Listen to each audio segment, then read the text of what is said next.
কৃষক দল যশোর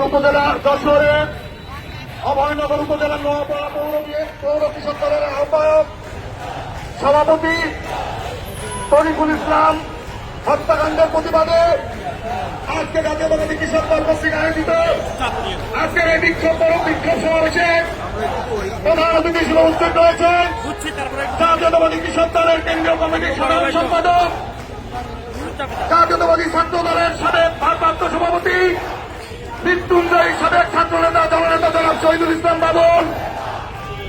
উপস্থিত রয়েছেন জাতীয়তাবাদী কৃষক দল কেন্দ্রীয় সংসদের সহসভাপতিবৃন্দ, কৃষক দল কেন্দ্রীয় সংসদের যুগ্ম সম্পাদক সহ সাধারণ সম্পাদক সহ বিভিন্ন পর্যায়ের নেতৃবৃন্দ, ঢাকা মহানগর উত্তরের আহ্বায়ক আশরাফুল আলী দল সহ ঢাকা মহানগর উত্তর এবং দক্ষিণের নেতৃবৃন্দ এবং আমার সামনে সমবেত কৃষক নেতৃবৃন্দ, সকলকে জাতীয়তাবাদী কৃষক দল ঢাকা মহানগর উত্তরের পক্ষ থেকে শুভেচ্ছা জানাই।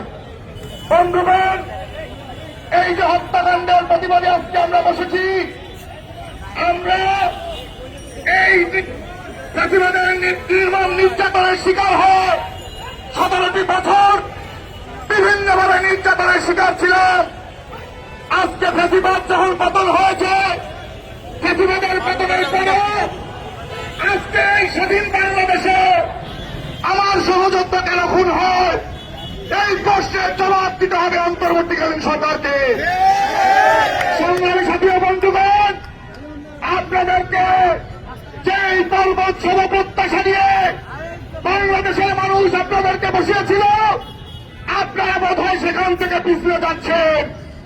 আপনাদের স্মরণ থাকা উচিত কোন সেন্টিমেন্টে জুলাই আগস্টের আন্দোলন হয়েছিল, কোন সেন্টিমেন্টে 17টি বছর বাংলাদেশের মানুষ আন্দোলন করেছে।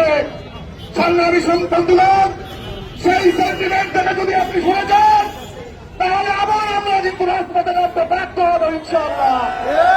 সুতরাং আমার ভাই তরিকুল ইসলাম হত্যাকাণ্ডে আসামিদেরকে অনতিবিলম্বে গ্রেফতার করতে হবে, আইনের আওতায় এনে তাদের শাস্তির ব্যবস্থা করতে হবে। নইলে জাতীয়তাবাদী কৃষক দল আদরের জনতাকে সাথে নিয়ে এই নব্য সরকারকে কিন্তু টেররিস্ট হবে ইনশাআল্লাহ। আগামী দিনে ভোট বিপ্লবের যে যুদ্ধ, সেই যুদ্ধে আমরা সকলে ঐক্যবদ্ধ থেকে বেগম খালেদা জিয়া এবং তারেক রহমানের নির্দেশে যে কর্মসূচি আসবে, সেই কর্মসূচি আমরা কাঁধে কাঁধ রেখে হাতে হাত রেখে পালন করবো ইনশাআল্লাহ। সেই আশাবাদ ব্যক্ত করে সকলকে ধন্যবাদ জানিয়ে শেষ করছি। আল্লাহ হাফেজ। বাংলাদেশ জিন্দাবাদ, জাতীয়তাবাদী কৃষক দল জিন্দাবাদ, শহীদ জিয়াউর হক, বেগম খালেদা জিয়া জিন্দাবাদ, তারেক রহমান জিন্দাবাদ। ধন্যবাদ সকলকে।